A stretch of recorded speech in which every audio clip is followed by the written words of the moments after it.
suara saya terdengar?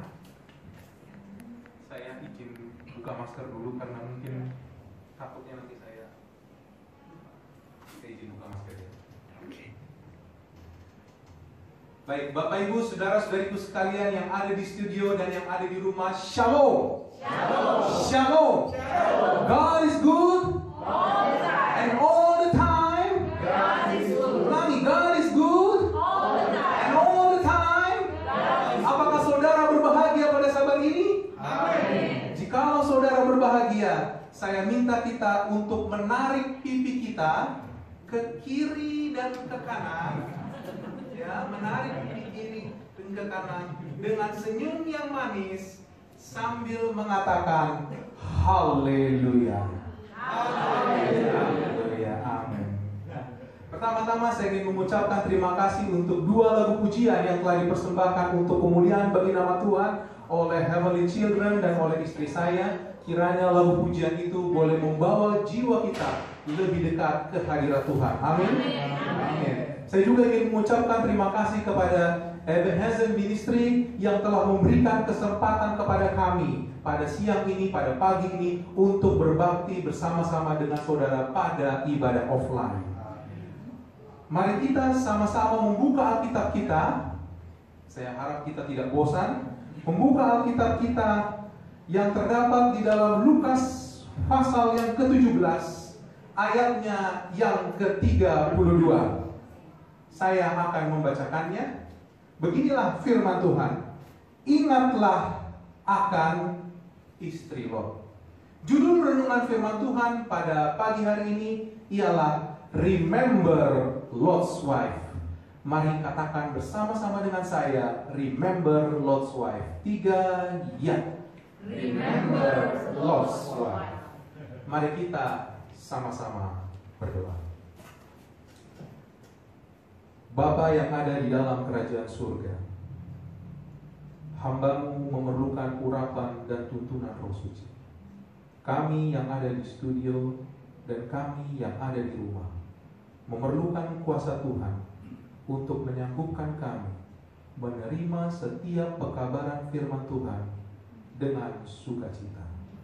Adalah doa dan pengharapan kami pada saat ini yang kami layankan kepada Tuhan.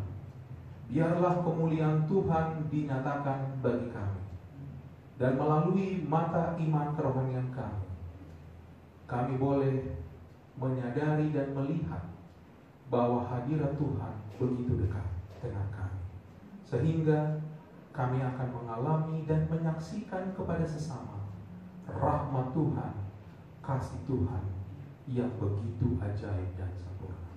Inilah doa dan harapan kami, karena kami sembahkan doa ini hanya di dalam nama Yesus, Tuhan dan Juru Selamat kami. Amin. Remember Lot's Wife. Bapak Ibu, saudara-saudariku sekalian, sebuah pertanyaan yang hendak saya ajukan, yang hendak saya tanyakan kepada Bapak Ibu, saudara-saudariku sekalian pada saat ini. Pertanyaan tersebut adalah, apakah ada perasaan yang kuat, apakah ada perasaan yang berkobar-kobar di dalam hati kita akan kedatangan Tuhan yang kedua kali? Yes, pengharapan akan kedatangan Tuhan yang kedua kali. Mungkin saja sudah tidak berkobar-kobar, atau bisa saja luntur dan luntur karena pekabaran akan kedatangan Tuhan yang kedua kali.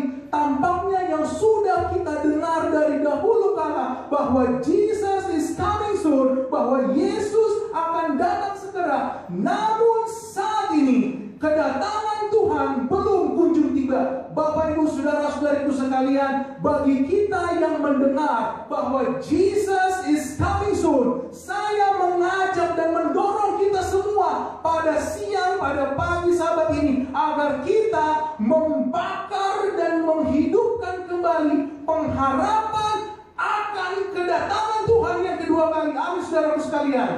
Yes, pengharapan akan kedatangan Tuhan yang kedua kali begitu sangat berarti dalam pandangan Tuhan, sampai-sampai Tuhan Yesus sendiri memberikan suatu perumpamaan mengenai 5 gadis bodoh dan 5 gadis bijaksana, agar kita tetap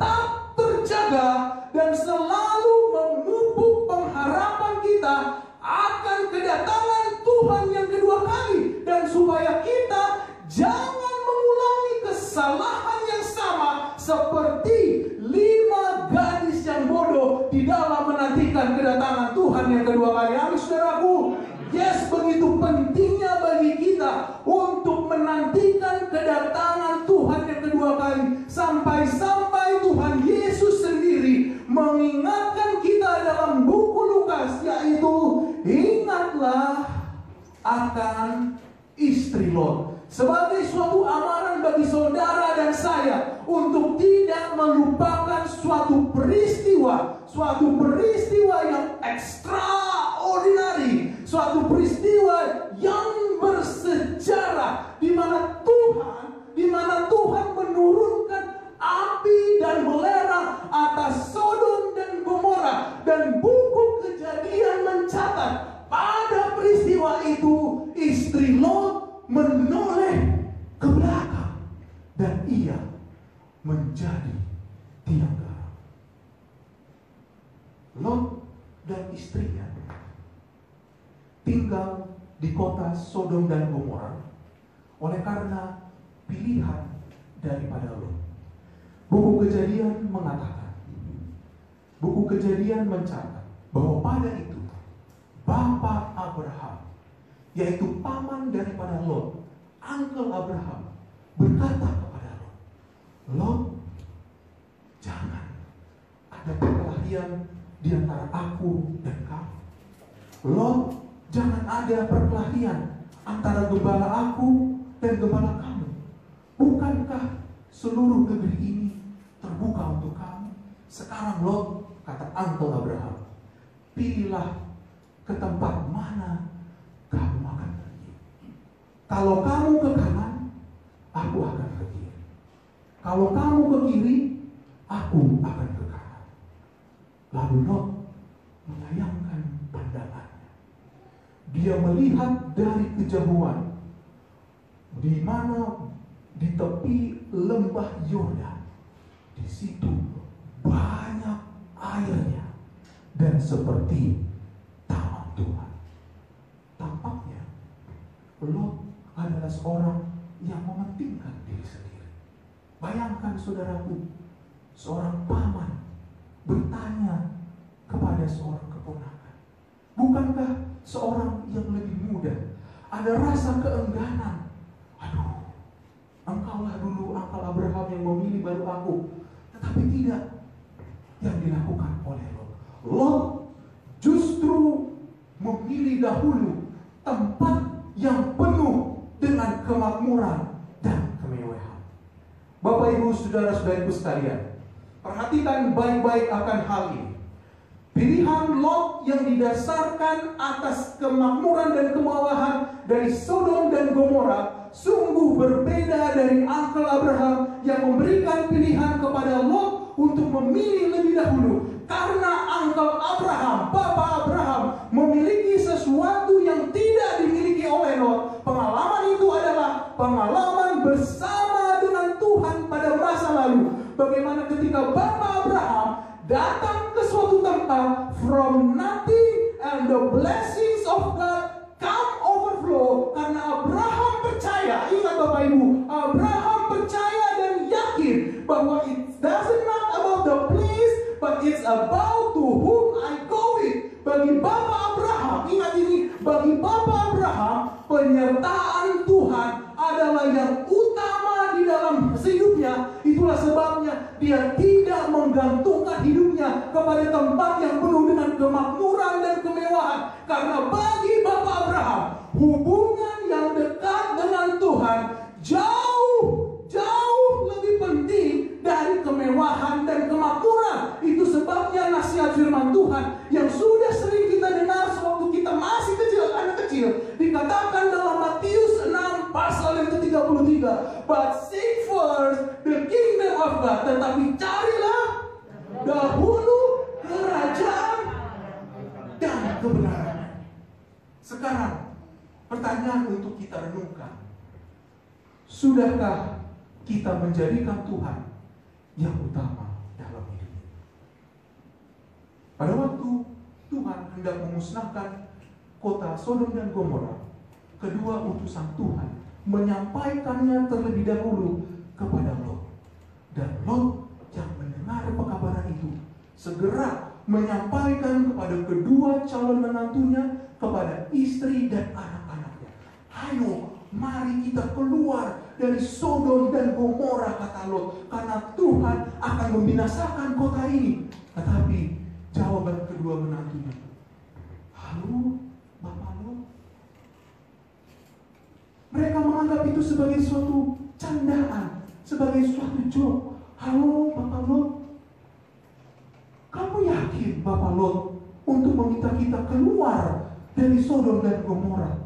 Begitu banyak kepemilikan barang-barang berharga yang sudah kita peroleh di kota Sodom dan Gomora. Kami sudah bekerja keras, kami sudah menerimanya di kota Sodom dan Gomora. Sekarang Engkau meminta kami keluar dari Sodom dan Gomora. Bagaimana caranya kami untuk membawa barang yang berharga ini keluar dari Sodom dan Gomora? Lagi pula Lot, hujan turun dari langit, api turun dari langit. It's impossible. Tidak mungkin Lot, tidak mungkin Bapak Lot. It doesn't make sense. Mereka menganggap itu sebagai suatu guyonan, sebagai suatu candaan. Mereka menganggap itu sesuatu yang tidak akan mungkin pernah terjadi. Namun Bapak Ibu Saudara-saudariku sekalian, ketika fajar menyingsing, Alkitab mengatakan kedua malaikat Tuhan mendesak Lot supaya segera bangun dan membawa kedua anak dan istrinya, dan supaya mereka jangan mati oleh karena kedurjanaan kota ini. Dan ketika Lot berlambat-lambat,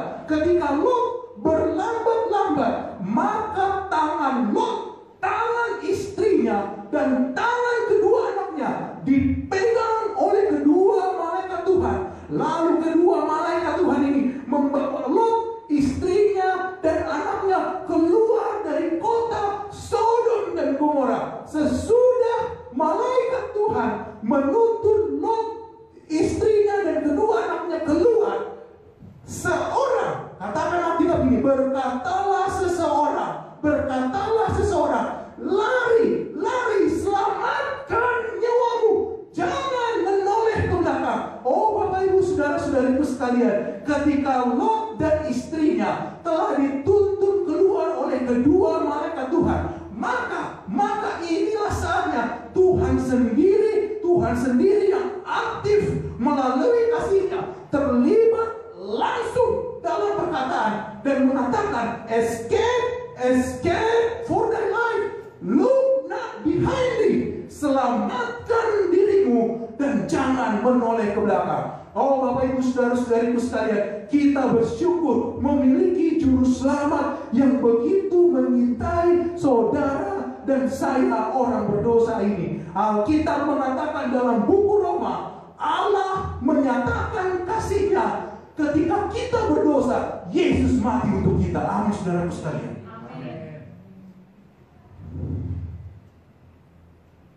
Kemurahan Tuhan tidak hanya sekedar pengampunan akan dosa, bahkan lebih dari pengampunan dosa, suara Tuhan yang aktif berseru kepada kita setiap hari dan selalu mengingatkan kita untuk tidak menoleh ke belakang. Dan ketika kita sudah diselamatkan oleh darah Yesus, Rasul Paulus mengatakan kepada kita untuk mengarahkan pandangan kita ke depan dan melupakan yang di belakang. Inilah saatnya Bapak Ibu Saudara-saudariku sekalian, marilah kita melupakan yang di belakang dan melepaskan diri kita dari cinta akan dunia ini. Marilah kita melupakan yang di belakang dengan melepaskan diri kita dari belenggu dosa dan kesenangan dunia ini. Marilah kita dengan gemar bernyanyi, ku mau sedia bila Yesus datang, ku mau sedia bila Yesus datang. Kesenangan dunia hilanglah dayanya, Tuhan jaga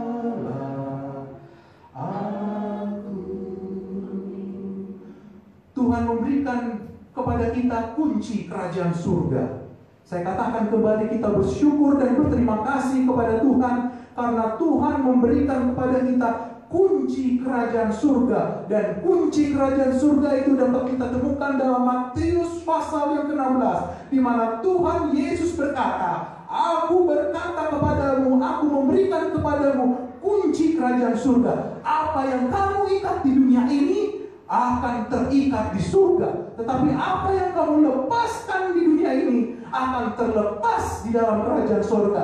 Inilah saatnya Bapak Ibu saudara-saudariku sekalian. Inilah saatnya mari kita melepaskan belenggu cinta akan dunia ini dan kita mengikat cinta kepada Tuhan dan cinta kepada sesama manusia. Amin saudaraku sekalian.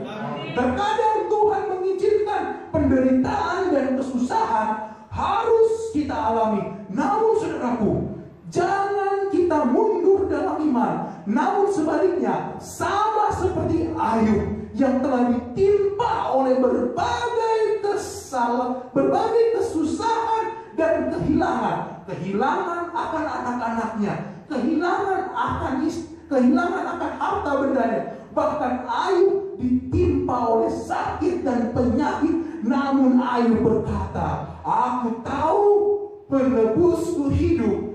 Kalau aku harus diuji, aku akan timbul seperti emas."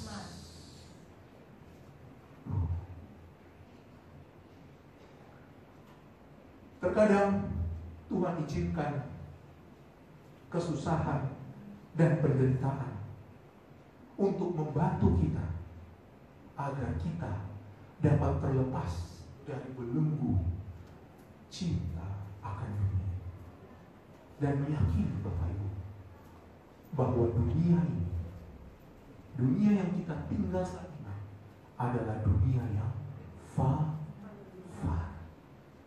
Karena 2 Petrus pasal yang ketiga katakan, dunia dan unsur-unsur yang ada di dalamnya akan hangus dalam nyala api, dan segala yang di atasnya akan hilang lenyap.